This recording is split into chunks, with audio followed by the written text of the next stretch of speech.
Hello प्यारे बच्चों, मैं संदीप स्वामी आप सभी का स्वागत करता हूं अपने नए इस यूट्यूब चैनल पर। और आज हम लोग क्लास 9th सिविक्स का चैप्टर 3 पढ़ेंगे, जिस चैप्टर का नाम है इलेक्टोरल पॉलिटिक्स। तो सबसे पहले हम लोग जानेंगे कि इसमें इलेक्शन क्या होता है।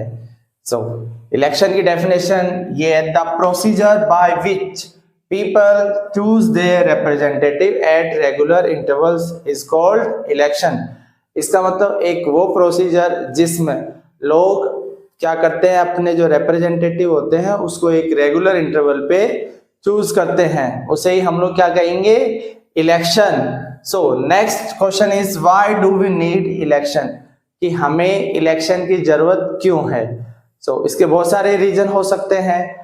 जैसे अगर लार्ज कंट्री की बात की जाए, वहां पर ये पॉसिबल नहीं है कि सारे लोग एक साथ मिलकर बैठ के डिसीजन ले, तो हम लोग क्या करते हैं, उसमें अपने रिप्रेजेंटेटिव को चूज करते हैं ताकि वो हमारे बिहाफ में कोई भी डिसीजन ले सके। अब इसके हम लोग रीजन जान लेते हैं। First is to elect representative, यानी कि जो हमारे रिप्रेजेंटेटिव है उसको इलेक्ट करने के लिए हमें इलेक्शन की जरूरत होती है। वो क्या करते हैं फिर, who will make laws for them, फिर वो हमारे लिए कानून बनाते हैं। Second point, to ensure that representative rule as per the wishes of the people, ये इंश्योर करने के लिए कि जिन रिप्रेजेंटेटिव को हमने चुना है कि क्या वो लोगों की इच्छा के अकॉर्डिंग काम कर रहे हैं या नहीं। अगर वो ऐसा नहीं करते हैं तो इलेक्शन के थ्रू हम लोग इनको रिमूव कर सकते हैं, हटा सकते हैं। Next point, it lead to economic development. इससे क्या होता है कि एक देश का इकोनॉमिक डेवलपमेंट होता है। वो कैसे होता है, जब भी चुनाव होता है तो हम लोग अपने रिप्रेजेंटेटिव को चूज करते हैं और फिर वो लोग हमारे बिहाफ में अपने एरिया का इकोनॉमिक डेवलपमेंट करते हैं, उससे अपने देश का डेवलपमेंट होता है। Next, for larger country it is impossible to sit together every day। बड़ी कंट्री में ऐसा होता है कि जब लोग एक साथ मीटिंग करें तो वो ऐसा पॉसिबल नहीं हो पाता, लेकिन स्मॉल कंट्री में हो सकता है, लेकिन लार्ज कंट्री में ऐसा पॉसिबल नहीं है। इसलिए हमें इलेक्शन की जरूरत है ताकि हम अपने रिप्रेजेंटेटिव चुन सके हमारे बिहाफ में और हम लोग इजिली अपना इकोनॉमिक काम, अपना रेगुलर जॉब कर सके। Next point, lack of time and knowledge to take decision on all matters. और सभी लोगों के पास ना तो इतना टाइम होता है और ना ही इतनी नॉलेज होती है कि वो सारे जो डिसीजन है उसको ले सके।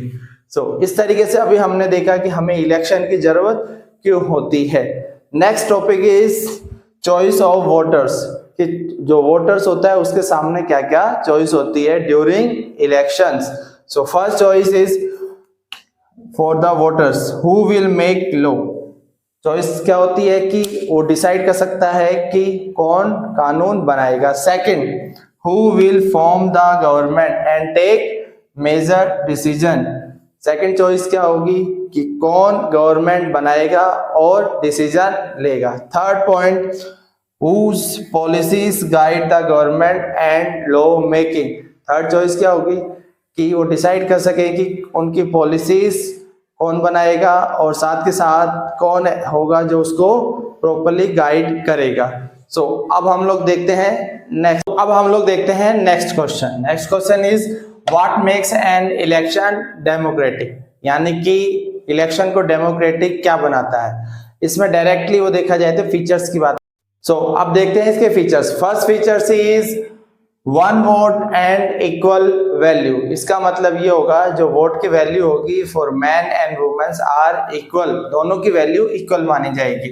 Everyone should be able to choose, यानी कि सबको अधिकार होगा कि वो चूज कर सकते हैं अपने लीडर्स को। सेकंड, ऑप्शन टू चूज, यानी कि चूज करने का ऑप्शन सभी को मिलेगा। And political parties offer choice to the voter, यानी कि वो उनको वोटर्स को रियल चॉइस प्रोवाइड करेगी। Third features, the periodic election at regular interval, और ये जो चॉइस होगी वो एक रेगुलर इंटरवल पे मिलनी चाहिए, यानी कि जो इलेक्शन होंगे वो time to time regular interval means 5 years के टाइम पे होने चाहिए।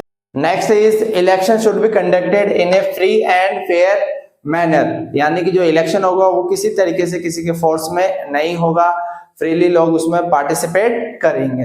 Next is candidate preferred by people should get elected, यानी कि जिस कैंडिडेट को लोग प्रेफर करते हैं, पसंद करते हैं, वो चुनना चाहिए। ये नहीं होना चाहिए कि जिसको लोगों ने पसंद किया है उसको जो पार्टी है वो आगे जाके लीडर ना बनाए।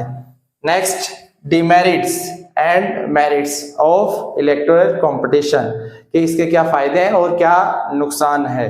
सो फर्स्ट डिमेरिट क्या, इट क्रिएट डिसयूनिटी एंड फैक्शनिज्म, ये क्या क्रिएट करता है, इससे डिसयूनिटी क्रिएट होती है। Second parties level allegation, parties कई बार क्या करती है, एक दूसरे के ऊपर आरोप लगाती है।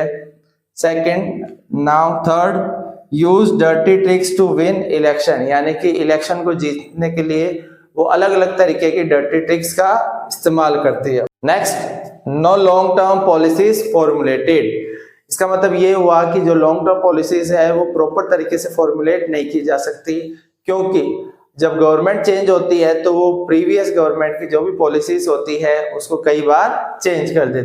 Next good people do not enter, ये पॉइंट ये बताता है कि जो अच्छे लोग हैं वो पॉलिटिक्स में नहीं आना चाहते हैं। अब हम लोग देखते हैं कि इसके एडवांटेज क्या, कि जब इलेक्शन होते हैं तो उससे क्या बेनिफिट होता है। It provides incentive to parties and leaders, ये मोटिवेट करता है पॉलिटिकल पार्टीज को और लीडर्स को, क्योंकि इससे उनको चांस मिलता है कि वो दोबारा से इलेक्शन जीत सकते। Force parties to serve people so that they can win next election, ये पार्टीज को फोर्स करता है कि वो लोग की सेवा करें और उनके लिए काम करें, क्योंकि अगर वो ऐसा नहीं करते तो अगली बार इलेक्शन नहीं जीत सकते। सो ये इलेक्टोरल कंपटीशन के बेनिफिट्स है। सो अब हम लोग देखते हैं next topic is system of election in India. India में जो इलेक्शन होते हैं उनको 3 अलग अलग कैटेगरीज में डिवाइड किया गया। First is general election. General election वो होते हैं जिनका टाइम पीरियड 5 ईयर्स का होता है, यानी election held after the terms of 5 years, यानी जो 5 साल के बाद जो इलेक्शन होते हैं उन्हें हम लोग बोलेंगे जनरल इलेक्शन। और जो 5 साल से पहले होते हैं बिफोर 5 ईयर्स ऑफ टर्म्स, उसे हम लोग बोलते हैं मिड टर्म इलेक्शन। और लास्ट कैटेगरी होती है जब किसी मेंबर के द्वारा रेजिग्नेशन दे दिया जाता है या फिर उसकी डेथ हो जाती है, उस केस में होते हैं by election. So this are 3 types of election.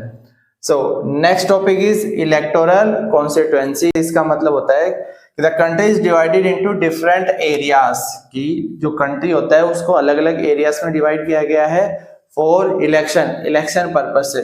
So these areas are called electoral constituencies. So इन्हीं एरिया को क्या बोला गया है, इलेक्टोरल कॉन्स्टिट्यूएंसीज। सो इसको हम लोग अलग अलग लेवल पे पढ़ेंगे, for national level, for state level, for village level. So first of all हम देखते हैं नेशनल लेवल पे। नेशनल लेवल पर होते हैं Lok Sabha election. For Lok Sabha country divided into 543 constituencies, हमारे देश को 543 कॉन्स्टिट्यूएंसीज यानी एरिया में डिवाइड किया गया है फॉर द नेशनल लेवल। और इसमें जो रिप्रेजेंटेटिव इलेक्ट किया जाता है उसको बोलते हैं MP. MP means member of parliament.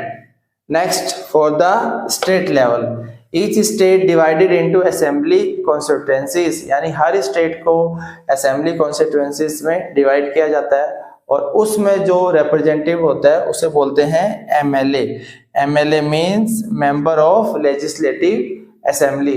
और लास्ट लेवल जो होता है विलेज लेवल पे, जहाँ पे ईच विलेज और town is divided into wards, जहाँ पे गांव और शहरों में वार्ड्स में डिवाइड किया जाता है। सो इस तरीके से हमने आज का ये टॉपिक कवर किया है। इससे आगे का पार्ट हम लोग कल पढ़ेंगे। आज का टॉपिक की शुरुआत करेंगे, वो है वोटर लिस्ट। वोटर लिस्ट को हम लोग इलेक्टोरल रोल भी कह सकते हैं। और ये क्या होता है, this is the list of the person who is eligible to vote. इसका मतलब जो वोट देने लायक हो जाता है उसकी लिस्ट होती है। सो नेक्स्ट देखते हैं, it is based on universal adult franchise. So this is the new concept. इसका मतलब होता है 1 वोट 1 वैल्यू, यानी कि 1 वोट की वैल्यू 1 मानी जाएगी। नेक्स्ट, एलिजिबिलिटी क्या होगी वोटिंग के लिए? जिसकी भी एज 18 ईयर्स है एंड अबव वो वोट कर सकता है, और चाहे वो किसी भी कास्ट से हो, रिलीजन से हो या फिर जेंडर से हो, सभी को वोटिंग का राइट है। Next topic, who can't cast vote, यानी कि कौन वोट नहीं डाल सकता। So criminal and unsound mind person को वोटिंग राइट नहीं होता। इसके अलावा जो भी इंडिया से बिलोंग नहीं करता, so not an Indian citizen, उसको भी वोटिंग राइट नहीं होता। तो ये जो वोटर लिस्ट है ये एवरी 5 ईयर्स पे कंप्लीट रिवीजन की जाती है। So complete revision of the list in every 5 years, और उसमें जब भी चुनाव आते हैं तो इसको अपडेट किया जाता है। इसमें कुछ चीजें ऐड की जाएगी और कुछ चीजें डिलीट की जाएगी। सो इसमें ऐड होगा वो पर्सन जिसकी एज वोटिंग एज हो चुकी है, so who attain voting age, उसको इंक्लूड कर लिया जाएगा। और डिलीट किया जाएगा जो पर्सन मर चुका है, डेड, और who move out of a place, यानी कि वो वहां छोड़कर जा चुका है, इसकी लिस्ट को वहां से नाम को डिलीट कर दिया जाएगा। Next topic is EPIC. EPIC means voter ID को ही बोला जाता है। Full form is election photo identity card. So this is a new system of election photo identity card. इसको वोटर्स को रिक्वायर होती है जब भी वो वोट देने जाएगा, when go out to vote.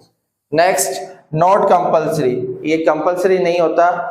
Voter चाहे तो अपने साथ दूसरे आइडेंटिटी कार्ड ले जा सकता है प्रूफ के लिए, like ration card and driving licence. अगर उसके वोटर आईडी अगर उसको नहीं मिल रहा तो वो दूसरे आइडेंटिटी कार्ड भी ले जा सकता है और वोट दे सकता है। सो अब नाउ हम लोग देखते हैं नेक्स्ट टॉपिक। अब हम लोग देखते हैं next topic. Next topic is nomination of candidate, यानी कि जो भी कैंडिडेट चुनाव में इलेक्शन लड़ता है उसको कैसे नॉमिनेट किया जाता है और उसका क्या प्रोसीजर, वो अभी देखते हैं। So any person, anyone who can vote, यानी कि जो भी पर्सन वोट दे सकता है, can also become a candidate to contest election, यानी कि वो पर्सन एक कैंडिडेट भी बन सकता है, यानी कि कोई भी पर्सन जो वोट देता है वही पर्सन चुनाव भी लड़ सकता है। बट उसमें थोड़ा एज में डिफरेंस होगा। वोटिंग एज के लिए 18 इयर्स होगा और कैंडिडेट के लिए 25 इयर्स है। Next, party nominate their candidate who get party symbol and ticket. जिसके पास पार्टी का सिंबल होता है या फिर पार्टी का टिकट होता है वही पर्सन को पार्टी नॉमिनेट करती है।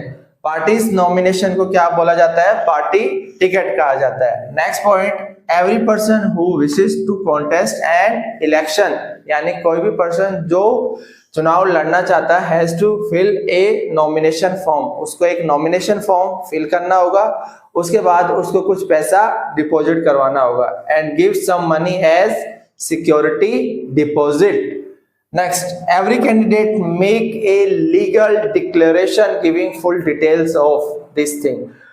कोई भी कैंडिडेट जो भी चुनाव लड़ता है उसको कुछ लीगल डिक्लेरेशन देना होता है जिसमें कुछ डिटेल्स होती है। इसमें देखते हैं क्या क्या डिटेल्स होती है। पहली, जो भी सीरियस क्रिमिनल केस पेंडिंग है उसके बारे में उसकी डिटेल होगी। नेक्स्ट, डिटेल्स होगी एसेट्स की एंड लाइबिलिटीज, यानी उसके पास क्या क्या प्रॉपर्टीज है, और लाइबिलिटीज का मतलब उसने अगर किसी से लोन लिया है तो क्या उसका पेंडिंग है, वो डिटेल्स होगी। Last, educational qualification of the candidate, candidate की एजुकेशनल क्वालिफिकेशन की भी डिटेल होगी। और ये जो भी इंफॉर्मेशन होगी इस सभी इंफॉर्मेशन को पब्लिक करना होगा, यानी लोगों को बताना होगा। The information has to be made public. इसका फायदा क्या होगा? ये जो इंफॉर्मेशन कैंडिडेट की सारी इंफॉर्मेशन वोटर के पास होगी तो वोटर के लिए इजी हो जाएगा आइडेंटिफाई करना। So this information provide an opportunity to the voters, यानी कि वोटर्स को ये अपॉर्चुनिटी देगा, मौका देगा टू मेक देयर डिसीजन, ताकि वो अपना एक प्रॉपर डिसीजन ले सके on the basis of information provided by the candidate, यानी कि ये जो भी इंफॉर्मेशन कैंडिडेट ने प्रोवाइड की है उस बेस पर कोई भी वोटर इजीली डिसीजन ले सकता है। अब नेक्स्ट टॉपिक देखते हैं। अब हम लोग देखते हैं next topic. Next topic is election campaign यानी कि चुनाव से पहले जो कैंपेनिंग की जाती है वो पढ़ते हैं। सो इसमें क्या देखा गया है, टेक प्लेस 2 वीक पीरियड, ये लगभग 2 वीक के दौरान होता है। कब? When announcement of final list of candidate and date of polling. Date of polling मतलब जिस दिन चुनाव होते हैं उस डेट के बारे में बात कर रहे हैं। तो जब अनाउंसमेंट हो जाती है फाइनल लिस्ट ऑफ कैंडिडेट की और जब चुनाव होता है तो इस दौरान लगभग 2 से 3 हफ्ते का टाइम पीरियड होता है, तब इलेक्शन कैंपेन काफी ज्यादा मात्रा में किया जाता है। Next point, during this period, इस पीरियड के दौरान अलग अलग जैसे कैंडिडेट, लीडर्स और पार्टीज क्या क्या काम करती है वो लोग देखते हैं। सबसे पहले कैंडिडेट्स, कैंडिडेट क्या काम करता है, कैंडिडेट कॉन्टैक्ट देयर वोटर्स, कोई भी नेता या फिर कोई भी कैंडिडेट अपने वोटर्स के साथ क्या करता है, कांटेक्ट करने की कोशिश करता है ताकि उसे ज्यादा से ज्यादा वोट मिल सके। Next, political leaders, political leaders address election meeting, यानी कि वो इलेक्शन मीटिंग ऑर्गेनाइज करवाते हैं ताकि उससे ज्यादा भीड़ इकट्ठा हो सके और ज्यादा से ज्यादा वोटिंग हो सके। Next, political parties, political parties क्या काम करती है, they mobilize their supporters and get their vote. Next point, newspaper and TV news, इसमें क्या देखा गया है कि उस दौरान जो इलेक्शन स्टोरीज है और इलेक्शन डिबेट है वो सारे दिन भर न्यूज़पेपर या फिर टीवी चैनल में आते रहते हैं। अब नेक्स्ट टॉपिक देखते हैं हम लोग, इंपॉर्टेंट स्लोगन्स, जो फेमस स्लोगन हुए हमारे हिस्ट्री में ड्यूरिंग इलेक्शन कैंपेन। सबसे फर्स्ट देखते हैं गरीबी हटाओ, ये किसने दिया था, by Indira Gandhi in 1971। Next, save democracies by Janata Party in 1977। Next, third, land to the tillers, ये वेस्ट बंगाल असेंबली इलेक्शन में दिया गया था, किसके द्वारा, बाय लेफ्ट फ्रंट इन 1977 में ये भी। और लास्ट है, protect to the self respect of the Telugus, ये दिया था NT Rama Rao in Andhra Pradesh during 1983 election campaign. So इस तरीके से अभी हमने जो इम्पोर्टेंट स्लोगन है वो कवर किया। सो आज हम लोग यहाँ तक कवर करते हैं और इसके बाद का टॉपिक अब हम लोग कल देखेंगे। आज हम लोग पढ़ेंगे थर्ड पार्ट्स। सो आज का हमारा पहला टॉपिक है इलेक्शन लॉ, यानी कि इलेक्शन से रिलेटेड क्या नियम होते हैं जब भी कोई भी पार्टीज या कैंडिडेट चुनाव प्रचार करते हैं। सो उनके ऊपर कुछ रेस्ट्रिक्शन होती है, वही हम लोग जानेंगे। सो नो पार्टी और कैंडिडेट, यानी कोई भी पार्टी हो या फिर कोई कैंडिडेट, इसका मतलब उम्मीदवार क्या नहीं कर सकता वो पढ़ते हैं। फर्स्ट पॉइंट, ब्राइब और थ्रेटन वोटर्स, यानी कि वोटर्स को ना तो रिश्वत दे सकता है और ना ही उसको धमका सकता है, डरा सकता है। Second point, appeal in the name of religion, यानी कि धर्म के आधार पर किसी भी वोटर से अपील नहीं कर सकता। Third point, use government resources, यानी कि गवर्नमेंट रिसोर्सेस का इस्तेमाल नहीं कर सकते, किसके दौरान, फॉर इलेक्शन कैंपेन, यानी कि जब भी चुनाव प्रचार किया जाता है। Next point, spend more than 25 lakhs, कब, लोकसभा के इलेक्शन में 25 लाख से ज्यादा खर्चा नहीं कर सकते। और असेंबली यानी कि स्टेट लेजिस्लेटिव असेंबली, तब 10 लाख से ज्यादा का खर्चा नहीं कर सकते। Next, if they do so, अगर वो ऐसा करते हैं, इन जो 4 पॉइंट में हमने बताया, अगर कोई भी पार्टीज और कैंडिडेट ऐसा करता है तब क्या हो सकता है, then rejected by court even after elected, अगर वो उसके बाद जीत भी जाते हैं तो कोर्ट उनका जो सदस्यता है उसको रिजेक्ट कर सकती है। सो ये अभी हमने पढ़ा इलेक्शन लॉ। अब नेक्स्ट टॉपिक पढ़ते हैं मॉडल कोड ऑफ कंडक्ट। तो कोड ऑफ कंडक्ट क्या होता है ये पढ़ते हैं। It is basically A set of norms and guidelines, एक तरीके से गाइडलाइंस होती है, किसको फॉलो करनी पड़ती है, to be followed by the political parties या फिर कैंडिडेट, किसी भी कैंडिडेट को जो चुनाव में इलेक्शन लड़ता है या कोई भी पॉलिटिकल पार्टीज, उनको ये जो गाइडलाइंस होती है वो फॉलो करनी पड़ती है ड्यूरिंग इलेक्शन टाइम, यानी कि इलेक्शन के दौरान, वही होता है कोड ऑफ कंडक्ट। सो इसमें किन किन बातों का ध्यान रखना होता है। First point, according to this no party और candidate can use any place of worship, यानी कि जहां पर पूजा की जाती है ऐसी जगह को कभी भी इलेक्शन पर्पस से यूज में नहीं लिया जाएगा for election purpose. Next point, use government vehicles, aircraft या फिर ऑफिशियल्स फॉर इलेक्शन।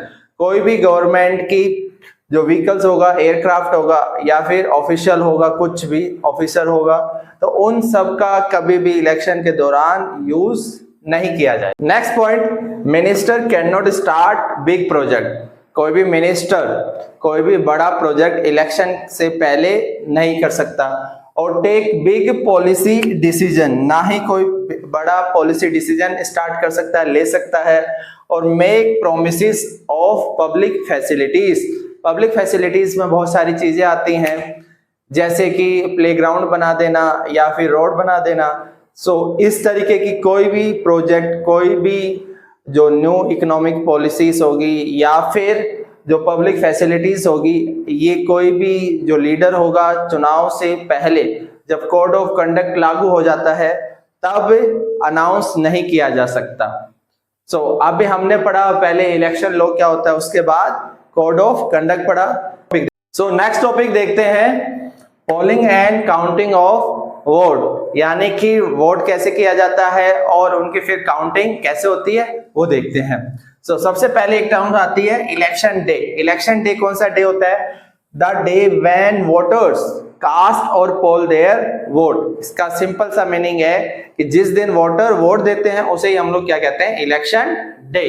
सो इसका प्रोसेस हम लोग जानते हैं कि how is voting done in India, कि इंडिया में वोटिंग कैसे की जाती है। सबसे पहले जो भी वोटर होगा वो जाएगा नियर बाय पोलिंग बूथ, और ये कोई भी गवर्नमेंट ऑफिस हो सकता है या फिर स्कूल हो सकती है। सो यहाँ पर every person whose name is on the voter list, जिस भी पर्सन का वोटर लिस्ट में नाम होगा और वो जा सकता है अपने near by polling booth. Next step क्या होगा? इलेक्शन ऑफिसर आइडेंटिफाई हर, यानी कि जब वो स्कूल में या फिर गवर्नमेंट ऑफिस में जाएंगे तो वहां पर पहले से ही इलेक्शन ऑफिसर होंगे और बहुत सारे कर्मचारी होंगे जो उनको वोटर आईडी की मदद से या फिर और किसी आईडी से उनको आइडेंटिफाई करेंगे और उनको मार्क करने के बाद, पहचानने के बाद, put a mark on finger, allow her to cast vote. So जो भी इलेक्शन ऑफिसर होगा वो जो भी वोट देने आएगा उसकी उंगली पे एक नीले रंग से मार्क कर देंगे ताकि वो पर्सन दोबारा से वोट ना दे सके और उस पर्सन को फिर इजाजत होगी कि वो वोट दे सकता है। नेक्स्ट स्टेप क्या होता है? An agent sit inside polling booth. कोई भी जो कैंडिडेट होगा उसका एजेंट पोलिंग बूथ के वहां पर प्रेजेंट होगा और उसका काम ये होता है कि वो चेक कर सके, इंश्योर कर सके कि voting take place in a fair way, कि वोटिंग सही तरीके से प्रॉपरली हो रही है या फिर नहीं। सो अब हम लोग जानते हैं कि what are the methods of voting, कि इंडिया में वोटिंग के कौन कौन से मेथड। पहले जो पुराना जो मेथड था वो था बैलेट पेपर मेथड। नाउअडेज हम लोग यूज करते हैं ईवीएम, इलेक्ट्रॉनिक वोटिंग मशीन। सो पहले हम लोग जानते हैं बैलेट पेपर क्या होता था। Basically it is a sheet of paper होता था on which name along with party name and symbol are listed, जिसके ऊपर कोई भी जो पार्टीज होती थी और जो कैंडिडेट होता था उसका नाम लिखा हुआ होता था। ये एक तरीके से शीट ऑफ पेपर होता था। नाउअडेज हम लोग एक इलेक्ट्रॉनिक मशीन यूज करते हैं जिसका नाम है ईवीएम, इलेक्ट्रॉनिक वोटिंग मशीन, जो क्या करती है? यूज टू रिकॉर्ड वोट को रिकॉर्ड करती है। सो इसका प्रोसेस क्या होता है? इसमें it show name and party symbol. EVM क्या शो करता है? ये जो भी कैंडिडेट होगा, पार्टी होगी, उसका नाम वहां पर सिंबल के रूप में प्रेजेंट होगा। Next, voter has to press the button. फिर जो भी वोटर जाएगा उसको जो भी उसको कैंडिडेट चुनना है उसके सामने जो भी बटन होगा वहां पे वो प्रेस कर देगा। Next, once polling is over all EVM are sealed and taken to secure place. जैसे ही जो सबकी वोटिंग हो जाएगी उसके बाद सारी ईवीएम मशीन को सील कर दिया जाएगा, बंद कर दिया जाएगा और उसको एक सिक्योर प्लेस तक लेके जाएंगे। जब तक रिजल्ट डेट अनाउंस नहीं हो जाती तब तक उसको प्रॉपर सिक्योरिटी में रखा जाएगा। और जिस दिन जो रिजल्ट अनाउंस होता है उस दिन all EVM open and vote counted. तो सारी की सारी ईवीएम उस दिन ओपन की जाएगी और जो भी वोट होंगे उसको काउंट किया जाएगा और उसके बाद जो विनर है वो डिक्लेयर कर दिया जाएगा। तो इस तरीके से हमने देखा कि वोटिंग किस तरीके से होती है इंडिया में। अब हम लोग देखते हैं next topic. Next topic is what makes election in India democratic, यानी कि इंडिया में जो इलेक्शन होते हैं वो डेमोक्रेटिक हैं, तो इसका हमें रीजन बताना है। सो ये क्वेश्चन डायरेक्टली बताना चाह रहा है कि जो इलेक्शन होते हैं वो फ्री एंड फेयर होते हैं इंडिया में। सो इसके आपको रीजन बताने हैं। सो फर्स्ट रीजन है इंडिपेंडेंट इलेक्शन कमीशन, कि इंडिया में जो इलेक्शन कमीशन है वो इंडिपेंडेंट है। सो अब हम लोग जानेंगे इंडिपेंडेंट कमीशन के बारे में। Election are conducted by EC. EC means election commission. India में जो भी इलेक्शन होता है वो कौन कंडक्ट करवाता है? वो करवाता है election commission. So it is independent of government control, यानी कि ये गवर्नमेंट के कंट्रोल से अलग होता है, ये आजाद होता है, इंडिपेंडेंट होता है। So next, president appoint. इसको कौन अपॉइंट करता है? इंडिपेंडेंट इलेक्शन कमीशन को, इसको अपॉइंट करने का काम होता है प्रेसिडेंट ऑफ इंडिया का। सो चीफ इलेक्शन कमिश्नर जिसे बोलेंगे सीईसी, उसको कौन चुनेगा? President. Next, he is not answerable to government और प्रेसिडेंट। सो ये ना तो प्रेसिडेंट के लिए आंसरेबल होगा और ना ही गवर्नमेंट के लिए। इसको बहुत सारी पावर्स होती हैं। सो अब हम लोग वन बाय वन करके इनकी पावर को पढ़ते हैं। पहली पावर क्या होती है? टेक डिसीजन, कि जो भी इलेक्शन कमीशन होता है वो डिसीजन लेता है किसके बारे में? For conduct and control of the election, कि इलेक्शन को किस तरीके से करवाना है और कैसे इसको कंट्रोल करना है, ये सारा का सारा डिसीजन कौन लेता है? Election commission. So it declare election date and result. Election commission ही जो भी इलेक्शन डेट होती है और कौन सी डेट को रिजल्ट आएगा वो सारी डेट इलेक्शन कमीशन डिक्लेयर करता है। सेकंड फंक्शन, सेकंड पावर क्या है इलेक्शन कमीशन के? It implements code of conduct, यानी कि जो अभी पढ़ा था कि कोड ऑफ कंडक्ट कौन निर्धारित करता है, कौन इम्प्लीमेंट करवाता है? Election commission. और साथ के साथ ये पनिश भी करता है, पनिश गवर्नमेंट, पार्टीज और कैंडिडेट। कोई भी जो कैंडिडेट होगा, कोई भी जो पार्टीज होगी, अगर वो प्रॉपरली इस कोड ऑफ कंडक्ट को फॉलो नहीं करती तो जो इलेक्शन कमीशन होता है उसको पनिश कर सकता है। नेक्स्ट, ड्यूरिंग इलेक्शन, इलेक्शन के टाइम पे it issue guidelines for government, ये गवर्नमेंट के लिए गाइडलाइंस इशू जारी करती है। So government power not misuse, ताकि जो गवर्नमेंट अपने पावर का मिसयूज ना कर सके। Last point, when on election duty, ये है गवर्नमेंट ऑफिसर के बारे में। जो भी गवर्नमेंट ऑफिसर जब भी ड्यूटी पे होंगे इलेक्शन टाइम पर, so they work under the control of election commission, तो वो लोग इलेक्शन कमीशन के अंतर्गत काम करेंगे, ना कि गवर्नमेंट, नॉट द गवर्नमेंट, कि उनको जो भी डायरेक्शन, जो भी इंस्ट्रक्शन फॉलो करनी होगी वो इलेक्शन कमीशन की फॉलो करनी होगी, वो गवर्नमेंट की डायरेक्शन फॉलो नहीं करेंगे ड्यूरिंग द इलेक्शन पीरियड। सो अभी हमने देखा कि इंडिया में जो इलेक्शन होते हैं वो डेमोक्रेटिक क्यों होते हैं। तो पहला जो हमने जो मेन रीजन स्टार्टिंग में जाना वो था कि इंडिया में जो इलेक्शन कमीशन है वो इंडिपेंडेंट है। अब इसके जो सेकंड पॉइंट है वो अब हम लोग जानते हैं second point. Second point is popular participation, कि जो लोग पार्टिसिपेट करते हैं उसके बारे में बात कर रहा है। So people participation is measured by voter turn out figure, कि जो लोग पार्टिसिपेट करते हैं वो किससे मेजर किया जाता है? वोटर टर्न आउट फिगर से।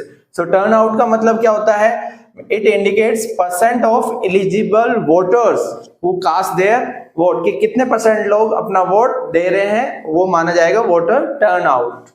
सो इंडिया में क्या देखा गया है कि जो गरीब लोग होते हैं, poor, illiterate and under privilege people, vote in large proportion as compare to rich, यानी कि रिच के मुकाबले, पैसे वालों के मुकाबले इंडिया में जो पुअर लोग होते हैं, इलिटरेट, कम पढ़े लिखे लोग ज्यादा वोटिंग में पार्टिसिपेट करते हैं। नेक्स्ट पॉइंट, पार्टिसिपेशन के through it put pressure on parties, जो वोटर्स होते हैं पार्टीज पे प्रेशर बना सकते हैं ताकि to adopt policies favourable to them, ताकि वो ऐसी पॉलिसीज बनाए जो वोटर्स के लिए फायदेमंद हो। Next point, interest of voters increase, कि इंडिया में जो वोटर्स का इंटरेस्ट है वो पहले के मुकाबले ज्यादा इंक्रीज हो चुका है, अब लोग ज्यादा से ज्यादा पार्टिसिपेट करते हैं इलेक्शन में। Last point is acceptance of election outcomes, यानी कि इलेक्शन का रिजल्ट कुछ भी हो, चाहे पार्टीज जीते या हारे, सभी पार्टीज उस रिजल्ट को एक्सेप्ट करती है, इसलिए इंडिया में जो इलेक्शन है वो डेमोक्रेटिक है। सो इसको जान लेते हैं। इंडिया में जो रूलिंग पार्टीज होती है वो लगातार चुनाव हारती रहती है, चाहे वो स्टेट लेवल पे बात हो या फिर नेशनल लेवल पे बात हो। Next, half of sitting MPs और एमएलए लूज इलेक्शन, इंडिया में ये देखा गया है लगभग आधे जो एमपीज और एमएलए है वो नेक्स्ट इलेक्शन अपना हार जाते हैं। Third point, candidate lose election, कौन से जो वोट खरीदते हैं या फिर जिनका किसी क्रिमिनल कनेक्शन होता है वो कैंडिडेट अक्सर चुनाव हार जाते हैं। Last point, electoral outcomes accepted as people's verdict, यानी कि जन आदेश माना जाता है बाय डिफीटेड पार्टीज, हारी हुई पार्टी होती है वो जो भी रिजल्ट आता है उसको जनादेश मान के, यानी पीपल्स वर्डिक्ट, लोगों की इच्छा मान के उसको एक्सेप्ट करती है, उसमें ज्यादा मतलब कि लड़ाई झगड़े या ज्यादा इशू नहीं करती। सो इन पॉइंट से हमने जाना कि इंडिया में जो इलेक्शन होते हैं फ्री एंड फेयर तरीके से होते हैं, इसलिए इंडिया में इलेक्शन को डेमोक्रेटिक माना गया है। सो नेक्स्ट टॉपिक देखते हैं। अब हम लोग देखते हैं आज का लास्ट टॉपिक जो कि है challenges and limitation of free and fair election, कि इंडिया में जब भी फ्री एंड फेयर इलेक्शन करवाते हैं तो क्या क्या मुसीबतों का सामना करना पड़ता है, क्या क्या लिमिटेशन है इसकी। So first limitation is rich candidate and parties enjoy unfair advantage over the smaller parties. इसका मतलब जो पार्टीज पैसे वाली होगी या फिर जो कैंडिडेट ज्यादा पावरफुल पैसे वाला होगा वो अनफेयर एडवांटेज उठाएगा, किसके मुकाबले, जो स्मॉलर पार्टीज के मुकाबले, क्योंकि पैसों का यूज करके वो इलेक्शन रिजल्ट को मैनिपुलेट करने की कोशिश करता है, वोटर्स को मैनिपुलेट करता है, यानी कि उसको गुमराह करने की कोशिश करता है। Next, candidate with criminal records, यानी कि जिस भी कैंडिडेट का क्रिमिनल रिकॉर्ड्स होता है वो easily secure tickets from the parties. Third point is some families dominate, India में ये देखा गया है कि कुछ फैमिलीज डोमिनेट करती है, ज्यादा पावर उन्हीं की चलती है और उनके गाइडेंस में वो पार्टीज काम करती है।